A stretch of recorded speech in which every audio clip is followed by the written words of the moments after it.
Hello student, last lecture में हम लोगों ने डिस्कस किया था फ्यूचर परफेक्ट टेंस, भविष्य का पूर्ण काल। इस लेक्चर में हम डिस्कस करेंगे भविष्य का पूर्ण लगातार काल, that means future perfect continuous tense. Clear? भविष्य का पूर्ण लगातार काल। इस काल की पहचान क्या होती है? इस काल के वाक्यों के अंत में रहा होगा, रही होगी, रहे होंगे, इस टाइप के आदि शब्द आते हैं तथा बीच में समय भी आता है। समय से मतलब समय के साथ रहा होगा, रही होगी, रहे होंगे आदि शब्द इस काल में आते हैं। आगे देखते हैं हम इस काल के वाक्यों में, सभी वाक्यों में सहायक क्रिया जो लगेगी, सारे वाक्यों में विल हैव बीन और शैल हैव बीन लगाई जाती है। सभी वाक्यों में सहायक क्रिया लगेगी विल हैव बीन और शैल हैव बीन। सभी वाक्यों का मतलब होता है कि अफर्मेटिव नेगेटिव जितने भी होंगे, इंट्रोगेटिव नेगेटिव सब में, और क्रिया के फर्स्ट फॉर्म में आईएनजी लगाएंगे हम। मुख्य क्रिया के फर्स्ट फॉर्म में आईएनजी का यूज करेंगे। ठीक है। नेगेटिव के लिए क्या करते हैं? विल और शैल के ठीक बाद नॉट लगाएंगे। विल और शैल के बाद नॉट लगाएंगे। ठीक है। उसके बाद प्रश्नवाचक प्रथम यानी कि इंट्रोगेटिव फर्स्ट में क्या के लिए विल और शैल लगाएंगे अकॉर्डिंग टू द सब्जेक्ट, कर्ता के हिसाब से, जैसा कि आप लोग जानते हो लास्ट टेंस में भी आप लोगों ने पढ़ा था। और प्रश्नवाचक जो द्वितीय टाइप का होता है जिसमें प्रश्नवाचक शब्द आते हैं, उनकी इंग्लिश हम वाक्य के प्रारंभ में लगाएंगे। चलिए आगे देखते हैं rule for translation and some examples, then you clear about this tense. Okay, you will clear now. Rule for translation, rule for translation में क्या होगा? सबसे पहले subject plus helping verb, helping verb will और shall plus have been plus verb के first form में ING plus object. उसके बाद समय से के लिए आपका सिंस और फॉर लगेगा। निश्चित के लिए सिंस, अनिश्चित के लिए फॉर, एज यूजुअल जो आप जानते हो। चेक करते हैं एग्जाम्पल्स के द्वारा। उदाहरण के तौर पे सबसे पहला एग्जाम्पल लेते हैं हम फ्यूचर परफेक्ट कंटिन्यूअस का अफर्मेटिव सेंटेंस। अफर्मेटिव में सबसे पहले आपका सब्जेक्ट आएगा, फिर आपका हेल्पिंग वर्ब आएगा, उसके बाद फर्स्ट फॉर्म ऑफ वर्ब में आईएनजी ऐड करेंगे, ऑब्जेक्ट आएगा, फिर सिंस और फॉर आएगा। This will be for, since और फॉर लास्ट में एटसेट्रा। ये हो गया आपका अफर्मेटिव। अब एक एग्जाम्पल लेके चेक करते हैं अफर्मेटिव। जैसे आपका एग्जाम्पल है गीता 2 बजे से नाच रही होगी। गीता 2 बजे से नाच रही होगी। देन सबसे पहले गीता सब्जेक्ट, फिर विल हैव बीन, ये हो गया आपका हेल्पिंग वर्ब गीता के अकॉर्डिंग। डांसिंग फर्स्ट फॉर्म में आईएनजी हो गया। 2 बजे से एक फिक्स टाइम है इसलिए यहाँ पे निश्चित समय के लिए सिंस लग गया। Then 2 o'clock। Geeta will have been dancing since 2 o'clock। Geeta 2 बजे से नाच रही होगी। क्लियर? नेक्स्ट हम देखते हैं नेगेटिव अर्थात नकारात्मक वाक्य।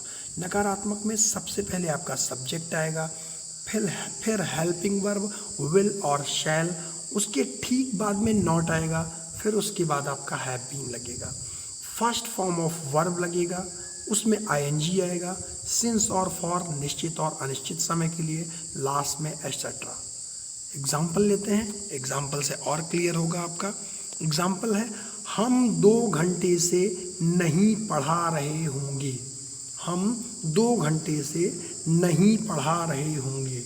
देन सबसे पहले हम वी, आई और वी के साथ शैल लगता है तो हेल्पिंग वर्ब शैल आ गया, और नकारात्मक है तो हेल्पिंग वर्ब के ठीक बाद नॉट आ गया। Then have been, teaching for लग गया क्योंकि 2 घंटे कोई निश्चित समय नहीं है।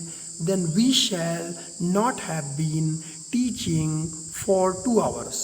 हम 2 घंटे से नहीं पढ़ा रहे होंगे। क्लियर?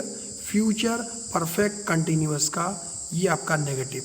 नेक्स्ट इंट्रोगेटिव फर्स्ट देखते हैं हम, प्रश्नवाचक प्रथम, जिसमें क्या शब्द पहले आता है वाक्य के, उसको ट्रांसलेट कैसे करते हैं हम, उसका अनुवाद। सबसे पहले हेल्पिंग वर्ब आएगा, कर्ता के अनुसार, सब्जेक्ट के अनुसार, देन हैव बीन आएगा, then first form of verb ING, क्रिया का प्रथम रूप उसमें आईएनजी, उसके बाद ऑब्जेक्ट, फिर सिंस और फॉर निश्चित और अनिश्चित समय के लिए, एटसेट्रा जो कुछ भी बचता है लास्ट में उसके लिए। सहायक क्रिया कर्ता के अनुसार, फिर कर्ता, उसके बाद हैव बीन, फिर क्रिया के प्रथम रूप में आईएनजी, फिर आपका कर्म, फिर निश्चित या अनिश्चित समय के लिए सिंस या फॉर, फिर एटसेट्रा, लास्ट में क्वेश्चन मार्क। चलिए एक एग्जाम्पल लेते हैं स्टूडेंट। एग्जाम्पल के लिए, क्या तुम सुबह से क्रिकेट खेल रहे होगे? क्या तुम सुबह से क्रिकेट खेल रहे होगे? देन क्या के लिए तुम के अकॉर्डिंग विल आ गया। Will you have been playing cricket since morning. Since morning इसलिए आ गया क्योंकि मॉर्निंग जो है वो आपका निश्चित समय है, इसलिए यहाँ पे सिंस आया। विल इसलिए आया क्योंकि यू के साथ विल लगता है, शैल सिर्फ आई और वी के साथ लगता है। विल क्या के लिए यूज हुआ यहाँ पे? Will you have been playing cricket since morning. क्या तुम सुबह से क्रिकेट खेल रहे होगे?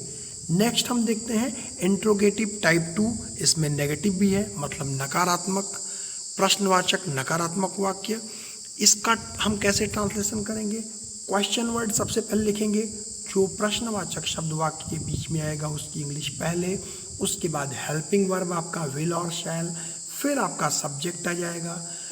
वाक्य में अगर नहीं है तो नॉट का यूज़ करेंगे, अगर नहीं है तो नॉट नहीं लगेगा, सब्जेक्ट के बाद डायरेक्ट हैव बीन आ जाएगा, और अगर नहीं है तो सब्जेक्ट और हैव बीन के बीच में not, then first form of verb ING, since और फॉर एंड एटसेट्रा, लास्ट में क्वेश्चन मार्क।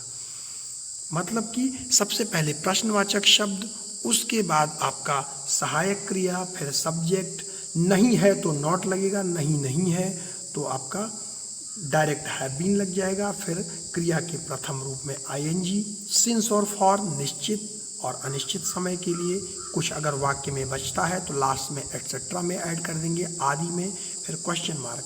एग्जाम्पल लेते हैं हम इंट्रोगेटिव नेगेटिव टाइप 2 का। वे 4 माह से कहाँ नहीं रह रहे होंगे? ध्यान दीजिएगा, वे 4 माह से कहाँ नहीं रह रहे होंगे। कहाँ बीच में आया है, प्रश्नवाचक शब्द हमारा ये कहाँ बीच में आया है। इसकी इंग्लिश सबसे पहले लिखी हमने वेयर, कहाँ, फिर वे के लिए हमने हेल्पिंग वर्ब सहायक क्रिया विल लगाई, फिर वे यानी कि कर्ता, सब्जेक्ट दे आया, फिर नहीं भी है तो दे के ठीक बाद सब्जेक्ट के बाद नॉट आ गया, नॉट के बाद आपका हैव बीन, फर्स्ट फॉर्म क्रिया के फर्स्ट फॉर्म में प्रथम रूप में आईएनजी, उसके बाद फॉर अनिश्चित समय है 4 महीने, क्योंकि मंथ का कोई नाम तो फिक्स नहीं है, इसलिए फॉर 4 मंथ। देन आपका ट्रांसलेशन हो गया, where will they not have been living for 4 months question mark. वे 4 माह से कहाँ नहीं रह रहे होंगे। गाइज, आपका फ्यूचर परफेक्ट कंटिन्यूअस टेंस यहाँ पे एंड होता है। नेक्स्ट लेक्चर में हम बहुत इम्पॉर्टेंट क्लास लेंगे। हमारा टेंसेस का जो क्लास है वो यहाँ पे फिनिश होता है। टेंसेस हम फिनिश करते हैं, यहाँ पे टेंसेस का पोर्शन आपका फिनिश हुआ। उसके बाद आपका शुरू होगा, जो शुरू होगा वो होगा आपका प्रीपोजिशन। प्रीपोजिशन बहुत ही इम्पॉर्टेंट टॉपिक है गाइज, इसलिए नेक्स्ट लेक्चर आप अटेंड करिएगा ऑनलाइन, और बाकी जो लेक्चर्स हैं पीछे के वो देखते रहिए और अपने डाउट्स क्लियर करते रहिए। नेक्स्ट लेक्चर में प्रीपोजिशन के साथ हम फिर से आपके पास होंगे online. Then take care and good bye.